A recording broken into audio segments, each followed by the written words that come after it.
बिस्मिल्लाहिर्रहमानिर्रहीम। अस्सलाम वालेकुम नाज़रीन। MR न्यूज़ हेडलाइंस में एक बार फिर आपको खुशामदीद। मैं हूं करदास।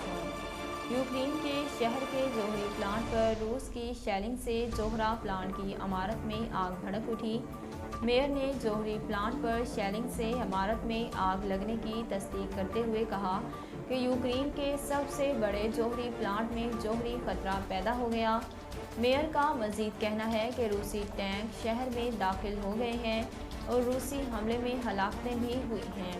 दूसरी जानिब यूक्रेन के वज़ीर ख़ारजा का कहना है कि जोहरी प्लांट में धमाका हुआ तो चेरनोबिल से 10 गुना ज़्यादा तबाही होगी। रूस फौरी तौर पर सीज़ फायर करे और फायर फाइटर को सिक्योरिटी जोन कायम करने दें। वज़ीर आज़म ने पेट्रोल, डीजल और बिजली सस्ती कर दी, लेकिन आयल कंपनियों को नुकसान से बचने का तरीका नहीं बताया कि महंगाई पेट्रोलियम मसनूआत खरीद कर सस्ती कैसे लें। आयल कंपनियों ने आवाज़ उठा दी, जिसके बाद पाकिस्तान में तेल के बहरान का खदशा पैदा हो गया। सेक्रेटरी पेट्रोलियम ने आयल कंपनियों को ना घबराने का मशवरा दे दिया और कहा कि कीमतों का फ़र्क बर्दाश्त कर लें, बाद में अदायगी कर देंगे। इधर यूक्रेन पर रूसी हमले के बाद तेल की कीमतें आउट ऑफ कंट्रोल हो गई। आलमी मंडी में ट्रेडिंग के दौरान बरहन खाम तेल की कीमत $117 फी बैरल की सतह अबूर कर गई। गैस और गंदम की कीमत में भी इजाफा हो गया।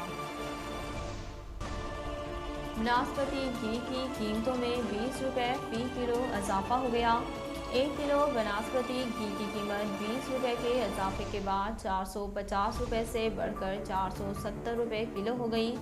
मार्केट ज़राए का कहना है कि 5 किलो घी का पैक 2250 से बढ़कर 2345 रुपये का हो गया। अमीर जमात इस्लामी सिराजुल हक ने कहा कि बलूचिस्तान में हकीकी क़यादत का फुकदान है और हुक्मरानों को ऊपर से मुसल्लत किया जाता है। बलूचिस्तान के शहर डेरा अल्लाह यार में महंगाई, बेरोज़गारी और बदउनवानी के खिलाफ एहतजाजी धरने से खिताब करते हुए सिराजुल हक का कहना था कि जल्द से जलसों पर सरकारी वसाइल खर्च करके और लोगों को पैसे देकर लाने वाले जान लें, कौम आपसे तंग आ चुकी है।